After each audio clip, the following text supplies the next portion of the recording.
तो हम लोग रूल के बारे में देख रहे थे। रूल, इनका जो रूल रहता है, ये रूल आप बोल सकते हैं कि मेजर रोल, इनके रूल में क्या रहता है, मेजर रोल एक आदमी का रहता है जिसका नाम रहता है, जो सेनापति रहते हैं, कमांडर रहते हैं इनके, जो रहते हैं कौन, आपके साहिल, जगतपाल। तो यहाँ पे आप लिख सकते हैं मेजर रोल ऑफ, जो एक्सपांशन मैं बोल रहा हूँ इनके टाइम पे, एक्सपांशन बहुत ज्यादा हुआ था, उसमें मेजर रोल ऑफ जगतपाल दिखता है हम लोग को, जगतपाल। और क्वेश्चन पूछेगा जगतपाल देव किसके डायनेस्टी के टाइम थे, तो कलचुरी डायनेस्टी। जगतपाल देव कौन से राजा के टाइम पे थे, तो पृथ्वीदेव टू। और जगतपाल कौन से क्लैन से थे, तो वो थे शाहील क्लैन से, साहिल क्लैन। ठीक है। इसके साथ ये कहाँ कहाँ एक्सपांड किए, तो एक्सपांड कहाँ कहाँ किए ये आप लिख सकते हैं। सारंगढ़, कांकेर, बस्तर, सिहावा, सिहावा को मचाका भी बोला जाता था उस टाइम पे, कुसुमभोग,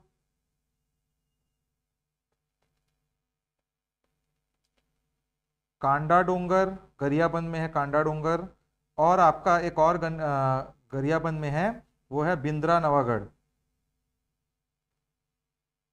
तो इन सब इलाकों में साहिल क्लैन के जो जगतपाल थे, उन्होंने क्या किया, इन लोकेशंस में कलचुरी एम्पायर को छत्तीसगढ़ में क्या किया, एक्सपांड किया इन्होंने। ठीक है।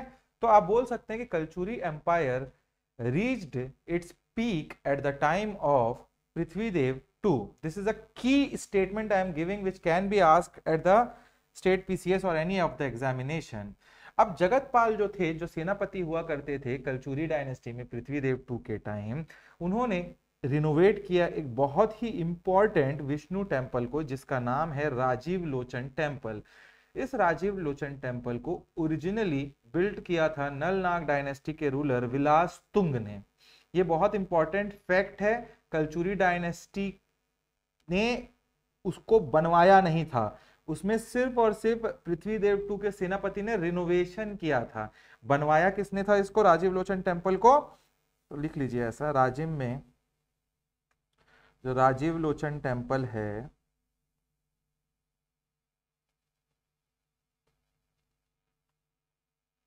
It was made by Nal ruler Vilas Tung. ऐसे लिखोगे तो याद रहेगा एक ही जगह पे। और दूसरा लिख सकते हो renovated bye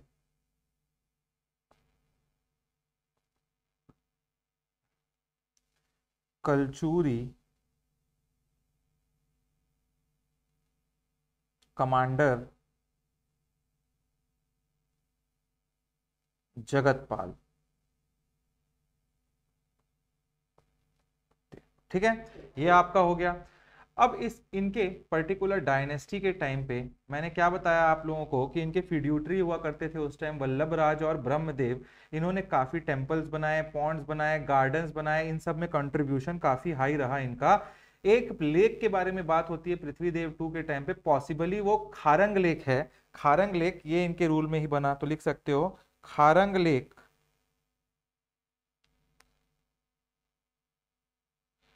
was made under, possibly was made under the rule of Prithvidev to.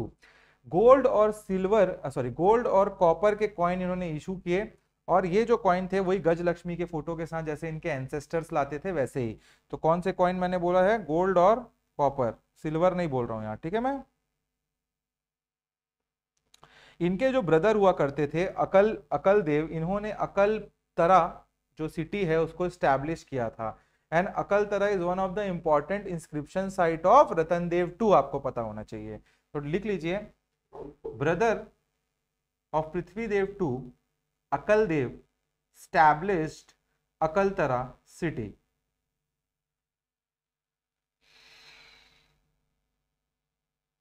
तो अभी तक ये रतन देव टू और पृथ्वीदेव टू का जो हमने दोनों का रेन देखा, इसमें क्या समझा हमने कि रतन देव टू ने कलचुरी डायनेस्टी को इंडिपेंडेंस जो मिला था जज्याल देव के टाइम, उसको और कंसोलिडेट किया था, और बड़ा मिलिट्री एक एम्पायर खड़ा किया, विक्टोरियस रहे, बहुत सारे जगह अचीव किया इन्होंने। फिर आते हैं पृथ्वीदेव टू, और इनके टाइम में एम्पायर अपने पीक पे पहुंचता है। क्या पहुंचता है? अपने पीक पे पहुंचता है। और उनके मिलिट्री कमांडर जगतपाल ने कई इंपॉर्टेंट कॉन्क्वेस्ट को लीड किया और कंस्ट्रक्शन भी करवाए थे। ये जगतपाल वही है जिनको वो कर डायनेस्टी से लेके आ गए थे, साहिल क्लैन जो मैं बता रहा हूं, ठीक है।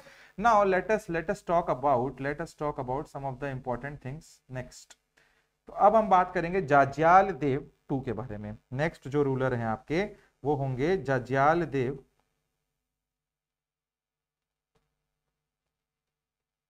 To. He was the younger son of Prithvidev two. कब से कब इन्होंने रूल किया? 1165 से 1168 एडी के टाइम पे। जो ये पर्टिकुलर 3 साल था, it was a very short but a turbulent time. एक टर्बुलेंस बहुत मचा हुआ था पूरे के पूरे इनके रीजन में। इस पर्टिकुलर टाइम में पृथ्वीदेव टू के बाद इनके छोटे बेटे जो हैं जज्याल देव टू, वो आते हैं थ्रोन पे। तो एक्सेसिनेशन ऑफ थ्रोन क्या होता है? पृथ्वीदेव टू के डेथ के बाद उनके यंग बेटे जज्याल देव टू रूलर बनते हैं। यहाँ एक इंटरेस्टिंग पॉइंट है, उनके बड़े बेटे जो जगदेव होते हैं, उनके बड़े बेटे जगदेव थे, लेकिन वो राजा क्यों नहीं बने ये क्लियरली कहीं मेंशन नहीं है हमारे पास, ठीक है।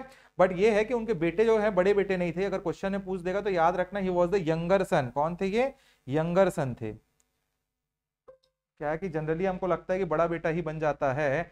ऐसा माना जाता है जनरली कि जगदेव ईस्टर्न रीजन में वॉर्स में बिजी हुआ करते थे, मतलब ईस्ट में एक्सपांड करने के लिए वॉर में चले गए थे, इसलिए उन्होंने अपने छोटे भाई को राज्य को संभालने का पावर दे रखा था, ऐसा माना जाता है। This is how the story belongs at about that कि जगदेव क्यों नहीं बने, क्योंकि वो ईस्टर्न एक्सपांशन में लगे थे। वो उड़ीसा लड़ रहे थे, बंगाल लड़ रहे थे, और वो वहीं रहते थे पूरे टाइम। तो उन्होंने इसीलिए अपने छोटे भाई को बोला, ले भैया तू बन जा रूलर।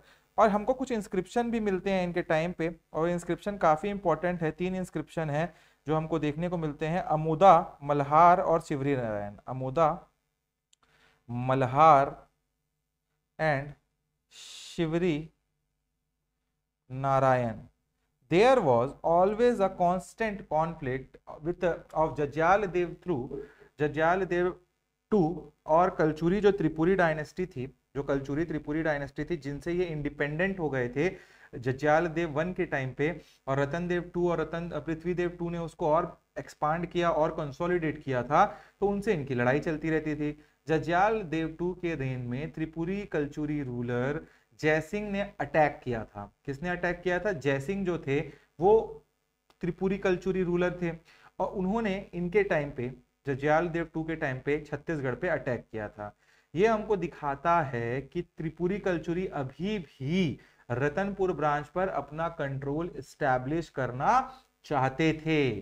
वो अभी तक इनको नहीं छोड़े थे, ये अभी भी सोचते थे कि हम इसको कैसे भी इनको फिड्यूटरी अपना बना ले। शिवरी नारायण के पास एक मेजर बैटल होता है। उल्हन देव, एक की वॉरियर ने इंपॉर्टेंट रोल प्ले किया यहां से, लेकिन वो बैटल में मारे गए अलहन देव जो थे, ठीक है। अलहन देव को के नाम को याद रखना, आगे मैं और कुछ चीजें बताऊंगा उनके बारे में।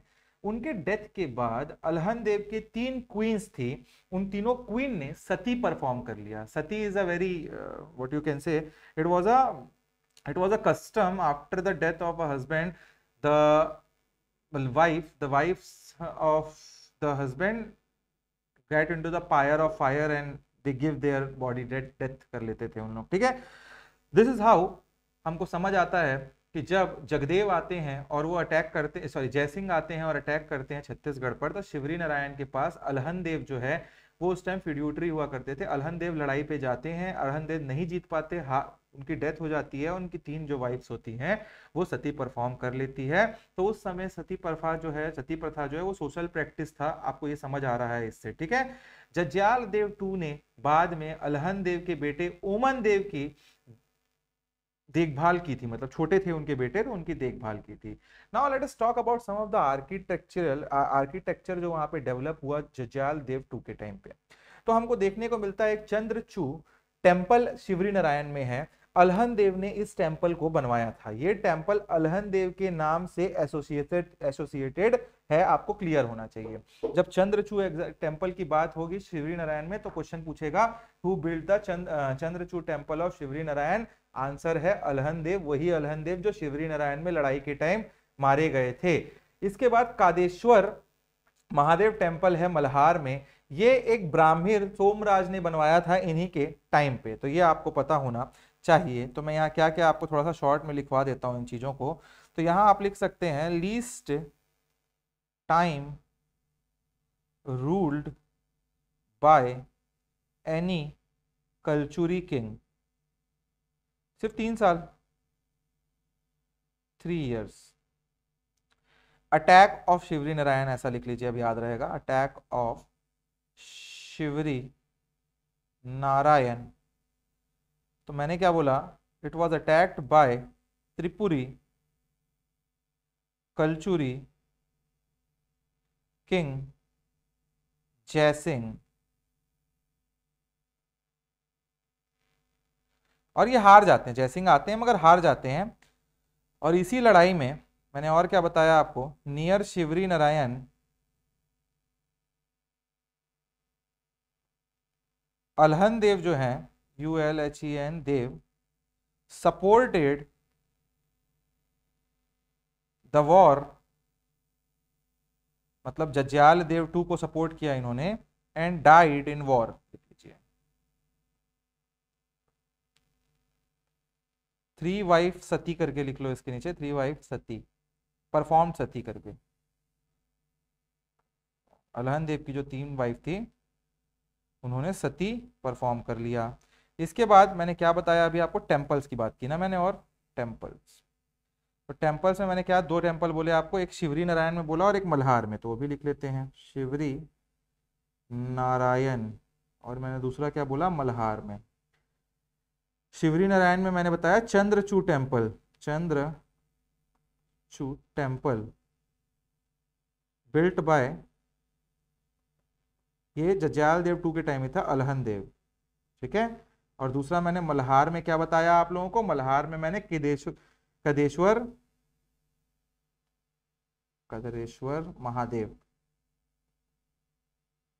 हाँ देव टेम्पल, और इसको किसने बिल्ड किया था, एक ब्राह्मण थे सोमराज। ये 1167-68 AD के टाइम पे बना था, ठीक है। तो ये आपको पता होना चाहिए।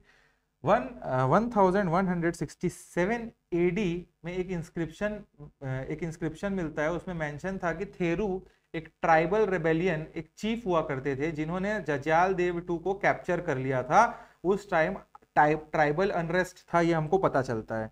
तो किसने किया था, आप लिख सकते हो उसको, during 1167 AD an inscription mentioned Theru took a tribal rebellion, captured Jajjal Dev 2।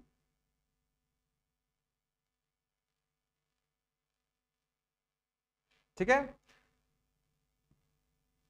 और जो ये जज्याल देव 2 थे, इनका जो रेन था वो इतना शॉर्ट क्यों था, क्योंकि बोलते हैं ऐसा 1168 AD में अचानक से एक एक्सीडेंट हुआ, और उस एक्सीडेंट में जज्याल देव 2 की डेथ हो गई। He was calmed to death from that particular accident, और इनका रेन खत्म हो जाता है। और इनका रेन जब खत्म होता है तो हमको देखने को मिलते हैं नेक्स्ट किंग जो होते हैं वो होते हैं आपके रतन देव, जगदेव के बारे में बात करेंगे हम लोग, जगदेव के बारे में बात करेंगे। तो हम लोग देखो, मैं यहाँ पे आपको लिखा देता हूँ फाइट क्या क्या अभी तक देख चुके हैं हम लोग। तो लिख लीजिए, fight of Tripuri Kalachuri against Chhattisgarh Kalachuri. कौन कौन से फाइट देखे हमने, मतलब त्रिपुरी वर्सेस छत्तीसगढ़, ऐसा टाइप से माहौल हो गया। तो देखिए कहाँ से स्टार्ट होता है ये फाइट, हमने देख लिखा है। तो स्टार्ट, पहले एक वॉर होगा, और यहाँ पे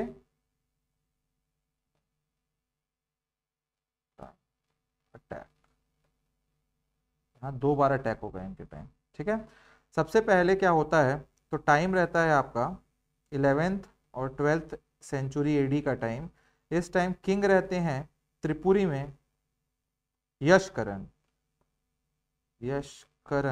और इनके टाइम पे छत्तीसगढ़ में जज्याल देव 1 रहते हैं। ये पहला हमने फाइट पढ़ा था, ठीक है, it was the first fight, और यहाँ पे हार के चले जाते हैं यशकरण, और जज्याल देव वन जो है अपने आप को इंडिपेंडेंट घोषित कर लेते हैं।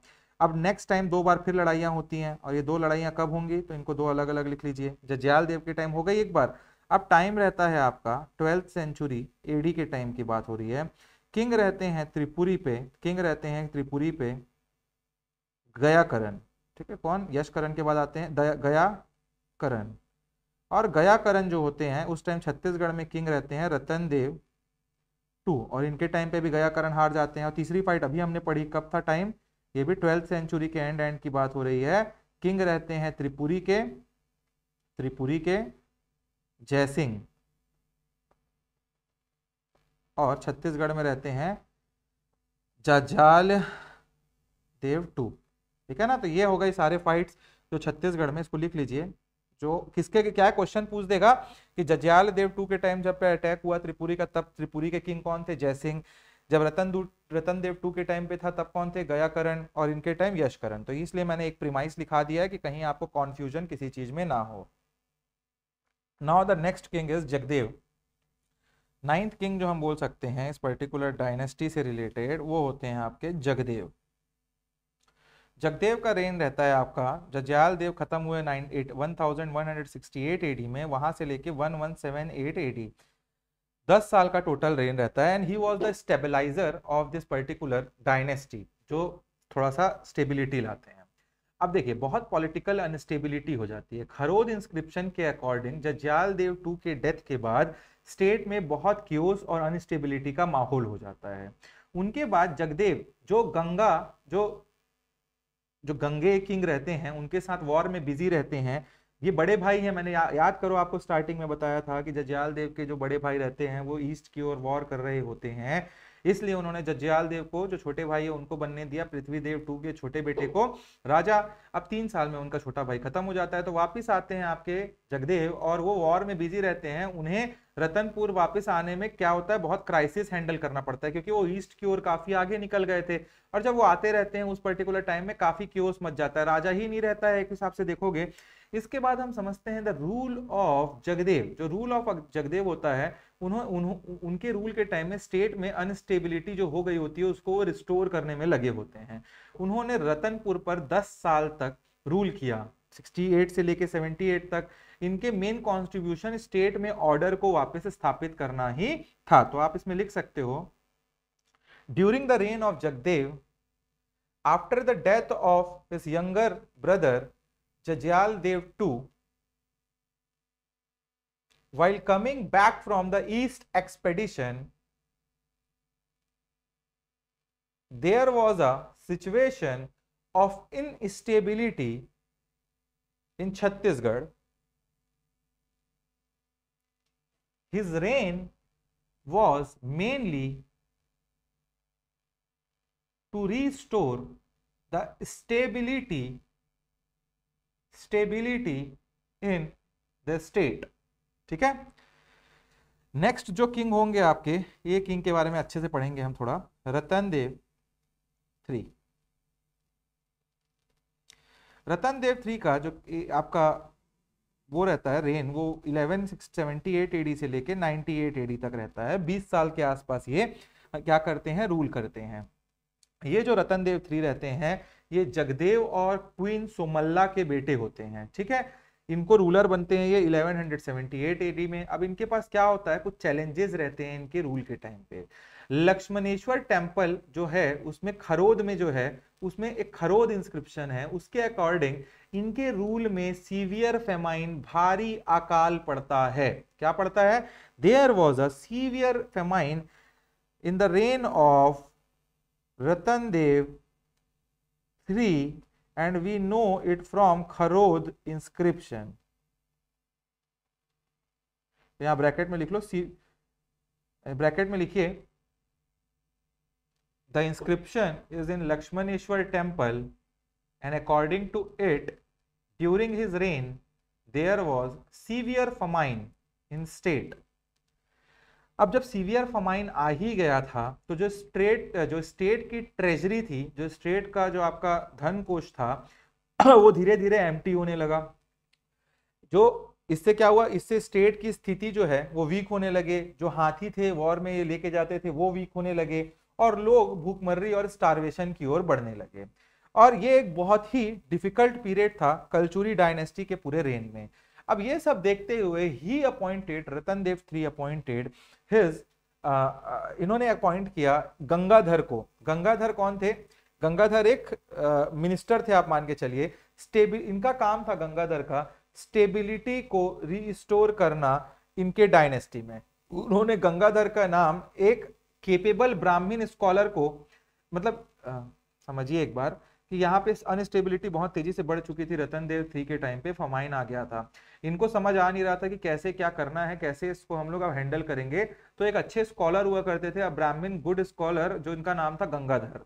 उस गंगाधर को ये अपॉइंट करते हैं as a minister in his court, और बोलते हैं कि भैया देखो स्टेबिलिटी को, लॉ एंड ऑर्डर को रीस्टैब्लिश करो स्टेट में, काफी इंपॉर्टेंट चीज है ये हमारे लिए अभी फिलहाल में। तो इनके टाइम पे रिनोवेशन और कंस्ट्रक्शन भी कुछ हुए। लक्ष्मणेश्वर टेम्पल जो खरोद में है, उसमें वो पवेलियन को उसके रिनोवेट किया उन्होंने। ईशान देव ऑफ पांडु डायनेस्टी ने इस पर्टिकुलर खरोद में जो आपका लक्ष्मणेश्वर टेम्पल है उसको बिल्ड किया था। इसके बाद वारा देवी टेम्पल, जो लखनी देवी टेम्पल हम जो बोलते हैं, उसको रतनपुर में बनवाया इन्होंने, लखनी देवी टेम्पल को। ठीक है, तो ये पता। और पुरारती शिव टेम्पल को भी इन्होंने रतनपुर में बनाया। तो ये आप चीजें लिख सकते हैं कि खरोद इंस्क्रिप्शन तो लिखवा दिया मैंने। फादर इनके कौन थे? जगदेव। और जगदेव जब थे तो ये कब से कब थे? 1168 एडी से 178 एडी तक थे। ये 78 एडी तक आप बोल सकते हैं कि इकोनॉमिकली इन्होंने ड्रेन कर दिया था, स्टेबिलिटी कराते कराते पूरे रतनपुर को। अब जब ये ड्रेन हो ही गया तो भगवान की दया से और खराब चीज हो गई यहाँ पे, जो है फमाइन आ गए।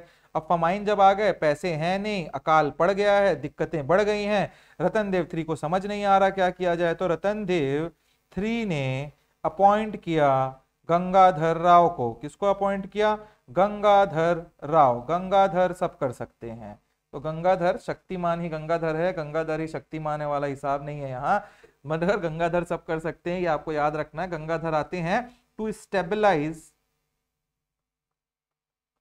द केओस और अनस्टेबिलिटी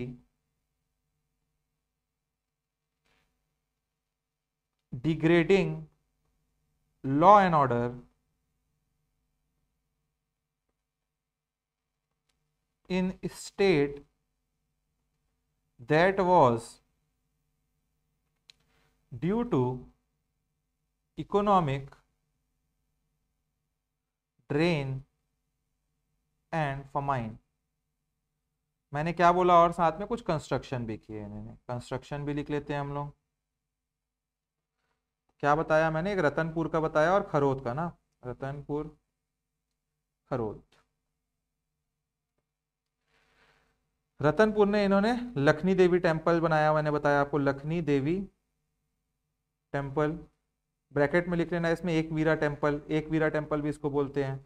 और मैंने क्या बताया? पुरारती शिव टेम्पल भी बनाया इन्होंने। ये 2 टेम्पल इन्होंने कंस्ट्रक्ट कराए। खरोद में गंगाधर राव ने रिनोवेट कराया। गंगाधर जो ब्राह्मण मैंने बताया था मिनिस्टर थे, उन्होंने रेनोवेट कराया लक्ष्मणेश्वर टेम्पल।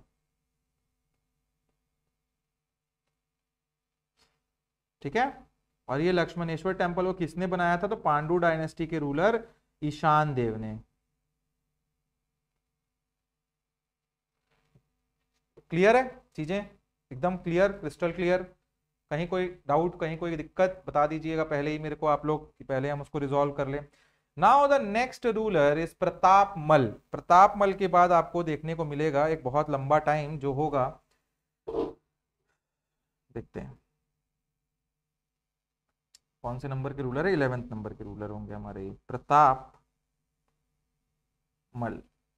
प्रतापमल का रेन रहता है आपका 1098 एडी से लेके the end of 11th century 12th century to the starting of the 13th century, that is ये 24 साल के आसपास इनका रेन चलता है। प्रतापमल जो है वो रतन देव III के बेटे हुआ करते थे, और बहुत यंग एज में ये क्या बनते हैं? रूलर बन जाते हैं। 1198 एडी में ये रूलर बन जाते हैं कलचुरी डायनेस्टी के। इनके रेन में 3 कॉपर प्लेट बहुत इंपॉर्टेंट है। एक है पेंड्राबंद, एक है कोनारी और एक है बिलाईगढ़ में पावनी पावनी इंस्क्रिप्शन। तो आपको अगर क्वेश्चन पूछता है who was the youngest king in the Kalchuri dynasty, तो आपको पता होना चाहिए Pratapmal was one of the नहीं, he was the youngest one. ठीक है, अब देखते हैं हम लोग क्या क्या और कुछ समझ लेते हैं। तो पेंड्राबंद जो कॉपर प्लेट है उसमें मेंशन है कि वो यंग एज में थ्रोन पर बैठ गए थे। कहां पे? पेंड्राबंद में। पेंड्राबंद क्वेश्चन पूछेगा कि किस कॉपर प्लेट में जो था उसमें ये लिखा हुआ है कि प्रतापमल सबसे कम उम्र में राजा बन गए थे, तो आपको याद रहना चाहिए पेंड्राबंद। बिलाईगढ़ कॉपर प्लेट उनको यंग एज में भी एक बहुत स्ट्रांग और केपेबल राजा डिस्क्राइब करता है कि ही वॉज, भले वो कम एज के थे बट ये बहुत स्ट्रांग राजा थे और बहुत ही केपेबल राजा हुआ करते थे।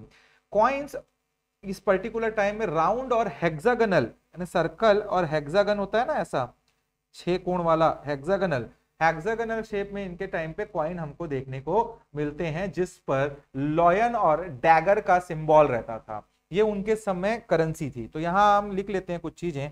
इंस्क्रिप्शन मैंने बताया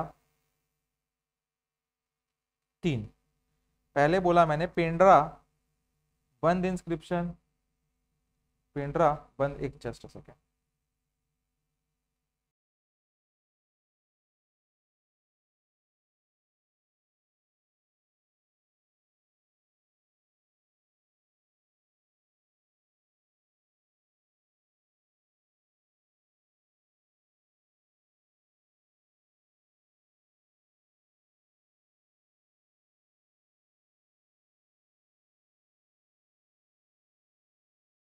हाँ चलिए। तो पेंड्रा बंद इंस्क्रिप्शन के बारे में मैं बात कर रहा था, जो आपका 1212 एडी में आता है। ठीक है, इस इंस्क्रिप्शन में मैंने क्या बताया आपको, क्या क्लियरली मेंशन्ड है कि ये यंग होते हैं और स्मॉलेस्ट लिख सकते हो, smallest king of Kalachuri dynasty as per age. ठीक है, इसमें हम लोग को मिलता है पेंड्राबंद में। दूसरा मैंने बोला बिलाईगढ़ इंस्क्रिप्शन, बिलाईगढ़ इंस्क्रिप्शन, इस इंस्क्रिप्शन को 1219 एडी में लाया गया था। कब लाया गया था? 1219 एडी में। ठीक है, इंस्क्रिप्शन लिख लेना इसके नीचे में। और यहां क्या मेंशन्ड है, being a kid he was being a kid या लिख सकते, किड मत लिखो यार, अच्छा वर्ड नहीं, young, being a young he was, being a मत लिखो, being young he was a strong and capable ruler। ठीक, और तीसरा मैंने क्या बोला आपको, कोनारी इंस्क्रिप्शन। तो कोनारी जो इंस्क्रिप्शन है आपका, ये जो है आपका 1216 एडी के आसपास, यहां हमको क्या मिलता है, कॉपर कॉइन इनके मिलते हैं। और हमको मालूम पड़ता है क्या, मैंने बताया आपको, सर्कल और हेक्सागन के शेप में इनके कॉइन मिलते हैं हमको। ठीक है, सर्कल और हेक्सा। तो यहां हमको लॉयन एंड डैगर का क्या मिलता है, सिंबल इस पे बना हुआ मिलता है। देखो इसी टाइप से नोट्स बनने चाहिए हमेशा। नोट्स अगर अच्छे से बने हो ना आपके पास, तो it is always easy to remind yourself कि क्या हमने पढ़ा, कैसे हमने पढ़ा था। ठीक है, तो ये देखो अभी आप जो बताया हूं मैं पूरा, आपको पिक्चर क्लियर हो गया होगा दिमाग में यहाँ देख के।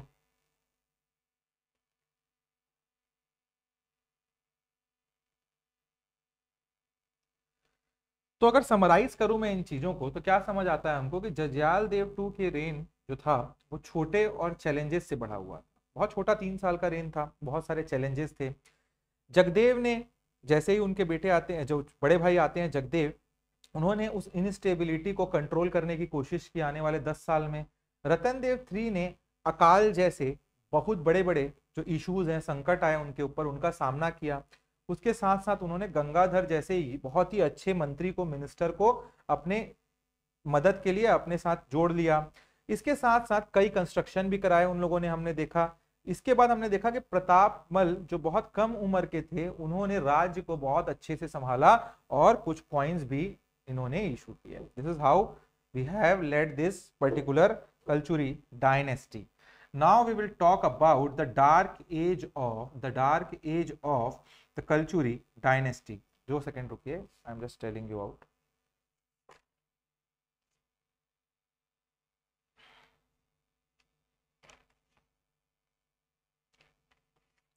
तो देखिए मैं यहाँ पे देखो डार्क एज जो है इसमें है क्या समझते हैं पहले। अब इसके बाद ना डार्क एज प्रतापमल से लेके बहारेंद्र साय तक का जो टाइम रहता है इसको डार्क एज बोलते हैं।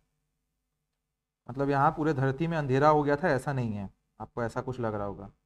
तो होता क्या है, the dark age of Kalachuri dynasty refers to a significant period, आप बोल सकते हो जस्ट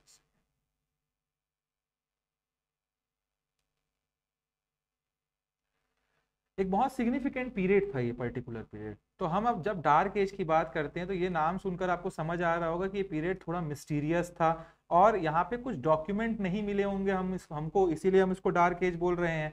तो इंट्रोड्यूस करता हूं मैं डार्क एज को। डार्क एज आप बोल सकते हैं कलचुरी डायनेस्टी के हिस्ट्री का वो पीरियड था जहां हिस्टोरिकल रिकॉर्ड्स हमको बहुत कम मिलते हैं। अगर हिस्टोरिकल रिकॉर्ड्स हमको नहीं मिलेंगे तो हम हिस्ट्री लिख नहीं पाएंगे। ठीक है, ये पीरियड लगभग आप बोल सकते हो 300 साल 300 ईयर्स तक का ये एज रहता है। ऐसा नहीं है कि कलचुरी डायनेस्टी वहां रूल नहीं कर रही होगी, कलचुरी डायनेस्टी थी उस पर्टिकुलर एरिया में, छत्तीसगढ़ में रही होगी, मगर हमको कोई इंस्क्रिप्शन नहीं मिलते हैं। तो आप बोल सकते हैं प्रतापमल का जो आपका रेन है वो आखिरी हमको नॉलेज मिलता है, फिर 300 साल तक हमको कोई ऑथेंटिक सोर्स नहीं मिलता है। इसका मतलब क्या कि ऑथेंटिक सोर्स की कमी के कारण हिस्टोरियंस को इस समय के कलचुरी रूलर्स के क्रोनोलॉजी को सेट करने में बहुत स्ट्रगल आया। कोई ऐसा लाइन नहीं मिला, कोई ऐसा कॉपर प्लेट नहीं मिलता, यहाँ कोई ऐसा इंस्क्रिप्शन नहीं मिलता कि हम प्रतापमल के बाद क्लियरली बता सकें। पता हमको कुछ कुछ है कि कौन कौन राजा रहे होंगे, मोटा मोटी ऐसा पता चली जाता है भाई, हिस्ट्री में कुछ चीजें कहीं लिखी हैं कहीं कुछ, बट मेजरली कोई ऐसा इंस्क्रिप्शन या कुछ चीजें नहीं मिलती हैं। तो आपको ये पता होना चाहिए कि ये बहुत ही फ्रेगमेंटेड टाइप का एक क्या था, एक रेन था।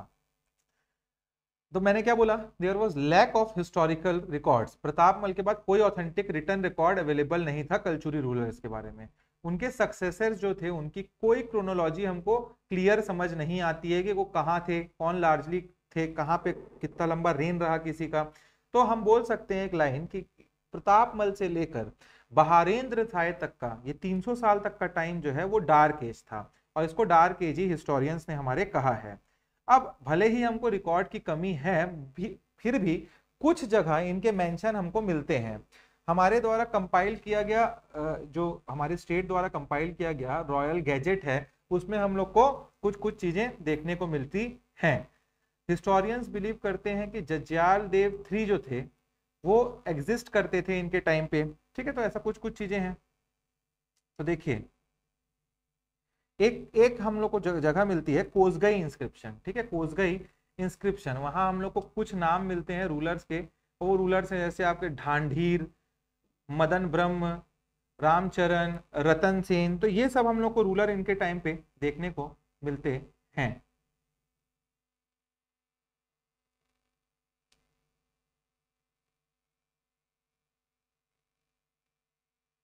ठीक है,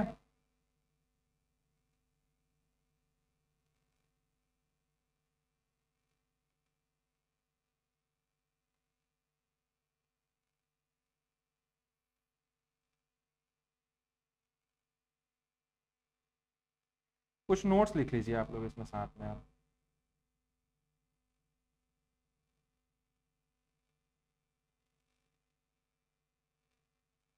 इस एरा के बारे में ज्यादा क्वेश्चन नहीं आता तो लिखिए इसमें the dark era of Kalachuri.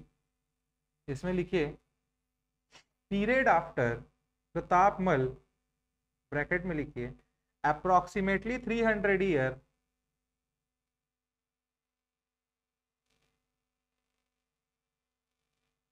are characterized by CHARACTERIZED by scarce SCARCE and unreliable UNRELIABLE historical records. Next point, no authentic written record available for Kalchuri ruler after Pratapmal. Next point, chronological history of successors largely unknown. Next point, period from Pratapmal to Baharendra Sai is called the dark as.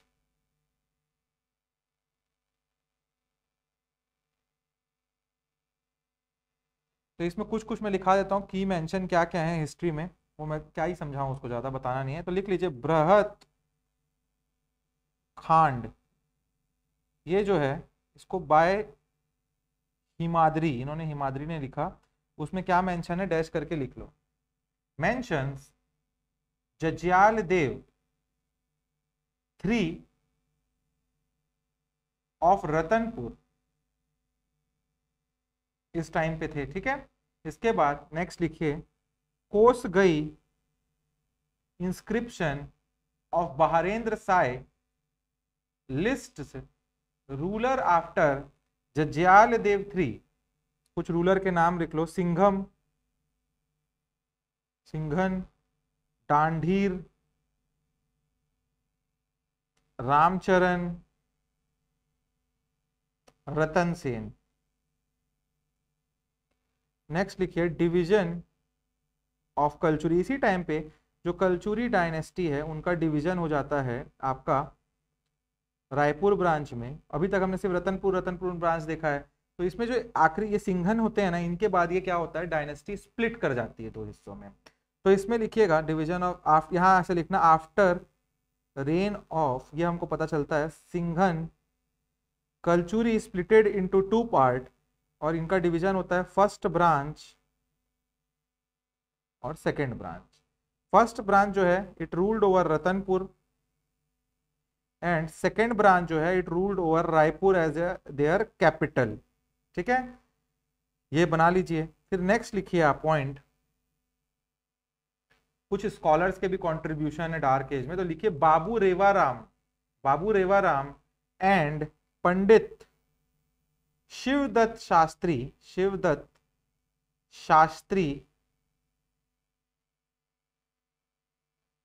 गहुरा wrote about Kalchuri history, and Babu Reva Ram provided a list of Kalchuri ruler, Ratanpur Kalchuri ruler after Pratap मल। तो इन्होंने कोशिश की है, बाबू रेवा राम ने इकट्ठा किया इन historians ने।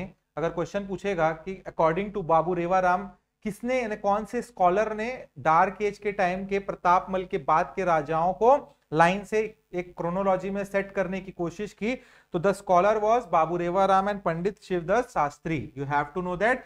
नेक्स्ट लिखिए पॉइंट रूलर्स आफ्टर प्रतापमल,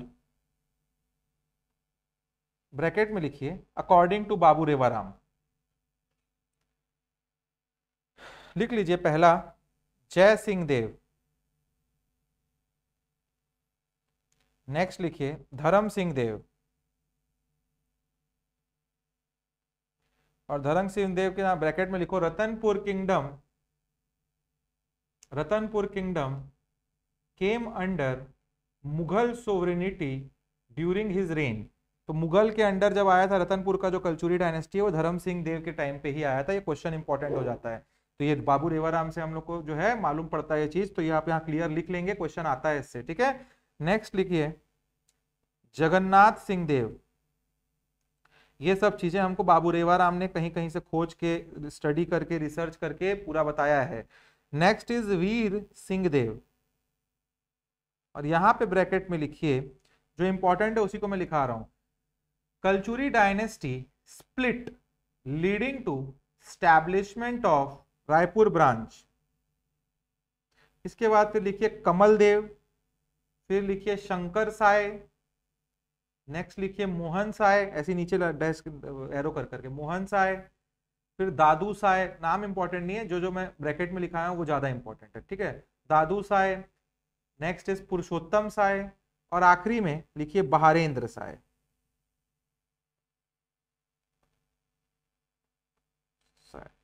और यहां पे लिखिए ब्रैकेट में marks the end of dark age. इतना ही डार्क एज के बारे में हमको पढ़ना है। तो ये हो गया आपका डार्क एज खत्म, डार्क एज हो गया खत्म। अब हम लोग नेक्स्ट क्लास में कोशिश करेंगे और सारी चीजों को कंप्लीट करने की, ठीक है। तो अब डार्क एज से हम लोग निकलेंगे बाहर, और हम लोग अब बहारेंद्र साय का रूल, कल्याण साय का रूल, फिर रायपुर ब्रांच, लाहौरी ब्रांच, इन सब के बारे में पढ़ेंगे। चलिए मिलते हैं नेक्स्ट क्लास में। Till then keep studying, keep enjoying the classes. Trust me, the notes are very important. जितने नोट्स लिखाए हैं उतना हिस्ट्री में पढ़ लेना, क्वेश्चन बाहर के नहीं आएंगे। ठीक है, thank you for watching the classes guys. Hello aspirants, तो हम लोगों ने अभी तक जो class we have seen till Ratan Dev 2। Ratan Dev 2 तक वी आर प्रिटी क्लियर कि यहाँ तक क्या क्या किया, कौन कौन से राजाओं ने क्या क्या एक्ट्स किए, क्या क्या इंस्क्रिप्शंस थे उनके, और क्या क्या टेम्पल्स बनाए, what were the construction done by them, and how they fought with other empires to expand their Kalachuri dynasty. Now we will talk about the next ruler in this particular dynasty, that is Prithvi Dev 2. अब हम बात करने वाले हैं next ruler की, that is Prithvi Dev. It might be 7th ruler, Prithvi Dev 2. ये जो पृथ्वी देव 2 हैं, इनका रेंज जो रहता है वो 1135 AD टू 1165 AD तक, इस 30 साल के आसपास ये रूल करते हैं. He was the I told you in the last class, he was the eldest son of Ratan Dev 2. तो ये एल्डेस्ट सन थे, और यही मैंने जयसिंह के बारे में बताया, अकल देव के बारे में बताया कि he made the अकलतरा नगर.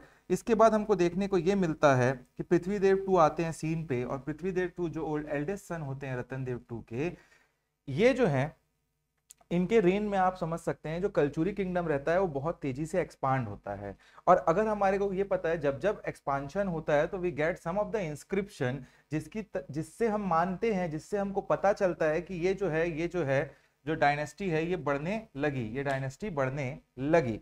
तो इनके रेन में हमको कुछ इंस्क्रिप्शंस देखने को मिलते हैं.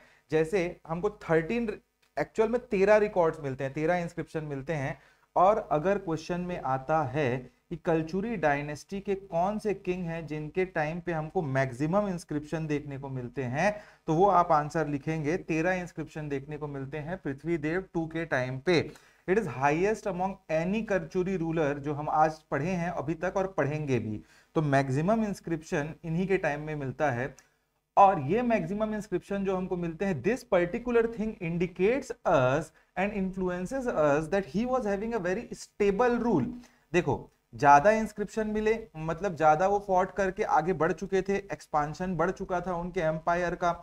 एंड जब स्टेबिलिटी होती है तभी कोई इंसान इंस्क्रिप्शन लिखेगा, ये सब चीजें करेगा. कुछ अच्छा हो रहा होगा जब किंगडम में, कहीं को बुरा होगा उसको आप लोग लिखोगे क्या? नहीं लिखोगे. जब अच्छा एक्सपांशन, एक स्टेबल गवर्नमेंट रहेगा, तो ये इंडिकेशन है कि at that particular time in the reign of Prithvi Dev 2 the Kalachuri dynasty have expanded pretty well and also was having a stable government. Some of the important inscription are from Kotgarh, Bilaigarh, Rajim, कोनी जो बिलासपुर में है, रतनपुर और राजिम. ये इंपॉर्टेंट है, मैं लिखवाऊंगा आपको, इनको टेंशन ना लो. तो इसके बाद इनका कुछ विक्ट्री कैंपेन, चलो लिख लेते हैं.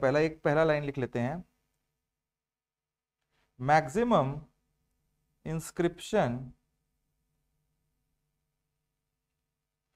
इन Kalachuri dynasty by any king was at the time of Prithvi Dev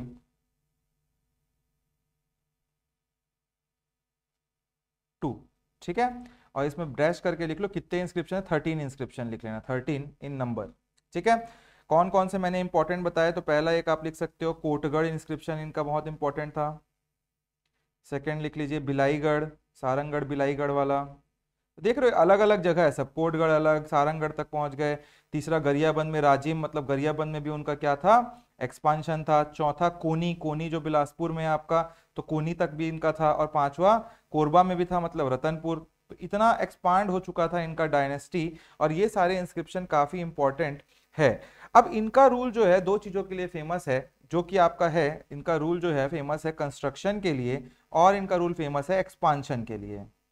expansion and construction. ठीक है, ये हमको पता होना चाहिए किस चीजों के लिए इनका, ये लिख लिया है ना आप लोगों ने, किस चीजों के लिए इनका फेमस है रूल, तो ये भी आपको एक्सप्लिसिटली पता होना चाहिए। तो देखिए there were some victory campaign, जो विजय किया, विजय अभियान जो बोलते हैं हम, ये पृथ्वीदेव टू के टाइम पे थे। इन्होंने अपने फिड्यूटरी ब्रह्मदेव के साथ चेतेश्वर अनंत वर्मन चोदगंगा के बेटे जो थे उनको, जो उड़ीसा के रूलर हुआ करते थे, उनको हराया था। मतलब अनंत वर्मा के जो बेटे थे उनको फिर वो गए उड़ीसा में और हरा के आ गए। उनका नाम जतेश्वर था और ये गंगे किंग के साथ कंटिन्यू कॉन्फ्लिक्ट में रहा करते थे। द रीजन बीइंग कि आप देखते हो गरियाबंद और वो इलाका जो महासमुंद का इलाका है, वहां से उड़ीसा जो है बॉर्डर करता है, वहां तक का रूल हुआ करता था गंगे डायनेस्टी का, जो अनंत वर्मन थे उनका। और इनके पर्टिकुलर टाइम पे, अनंत वर्मन की बात तो हमने पहले की, वो हार चुके थे 2 बार। अब ये टाइम था अनंत वर्मन के हारने के बाद, उनके बेटे जतेश्वर जो थे, जतेश्वर मधुकर्णव वो जो थे अभी रूल कर रहे थे। तो उनके साथ Dev he was having always a conflict with him, और ये हमेशा जो रायपुर कलचुरी ब्रांच के इनके थे, फिड्यूटरी थे ब्रह्मदेव, उनके साथ जाया करते थे और लड़ा करते थे। ये आपको पता होना चाहिए, ठीक है। उसी पर्टिकुलर टाइम पे इनके एक मिलिट्री कमांडर हुआ करते थे जगतपाल, और जगतपाल जो थे वो साहिल क्लैन से थे। ये नाम बहुत इंपॉर्टेंट है, जगतपाल कौन से क्लैन से थे? साहिल क्लैन से थे। ये भी काफी एक्सपांशन में इनका हेल्प किया करते थे। तो यहां आप एक्सपांशन में लिख सकते हो कि मोस्ट एक्सपांशन इन कलचुरी डायनेस्टी। ये भी आपको क्वेश्चन में पूछ देगा कौन से राजा के टाइम पे सबसे ज्यादा एक्सपांशन हुआ था कलचुरी डायनेस्टी में। तो it is very important, you have to know that particular thing also, ठीक है। इसमें देखते हैं और हम लोग कुछ कुछ। तो देखिए रूल करके लिखिए।